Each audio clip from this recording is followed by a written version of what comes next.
do for our parent organizations is provide strategic planning. Just like our businesses, just like our schools, our educators are involved in process of school improvement plans that tend to range within 1 to 3 years and then 5-year plans.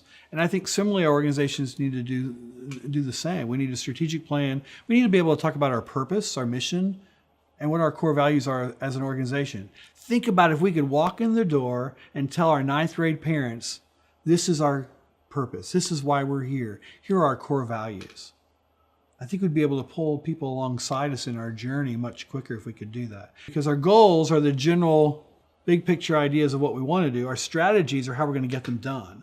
And I think most programs, those goals won't change much over the years, but how we strategize and create intentional opportunities to create and meet those goals may need to evolve and change as we get more efficient.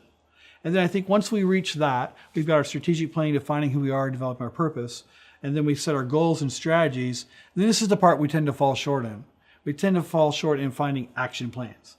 We talk about it, we meet about it, what needs to get done, but do we really create action plans to say, yes, we need to define the role of section liaison, and Pat's going to do that, and Pat's agreed to do that by July 1st. Once we have that, we can then work within the organization to accomplish our goals, make sure that our strategies are really being implemented and who owns those. Once we have that, we can monitor the success of the organization. And then finally, after we have gone through the year in full, or maybe even a certain project in specific, we have the opportunity to see our plan, set our goals and strategies, put our volunteers into action, and then we can monitor how they're doing, and then finally evaluate how can we do things better.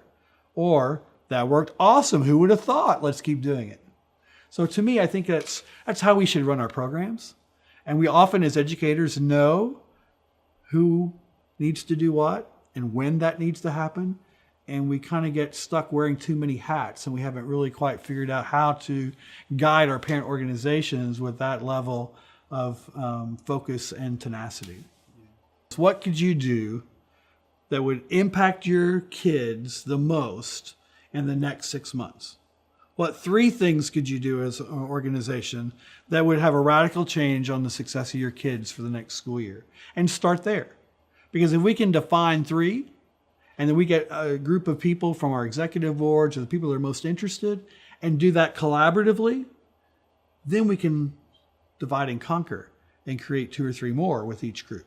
So over a period of 2 to 3 years, we might have a really strong foundation for the entire program. You know, people want our communities to be more involved with organizations, but the reality is we really look internally and reflect a little bit. We just ask. We just go and say, gimme. I think if we really want to involve our community, we need to start looking at how we can provide a concert in the park.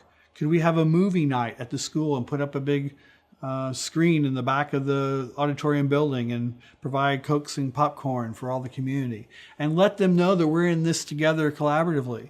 If we start doing more things like that, and then we come along and ask someone to buy some fruit, they go, oh yeah, I went to the movie night down at the whatever, I'd be glad to do that.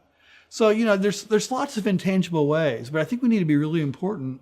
We need to give really important attention to the fact that if we're going to be asking for someone's help, we need to make sure we're in a collaboration of some sort. Otherwise, we're just keep coming back to the well, and eventually the well's going to run dry.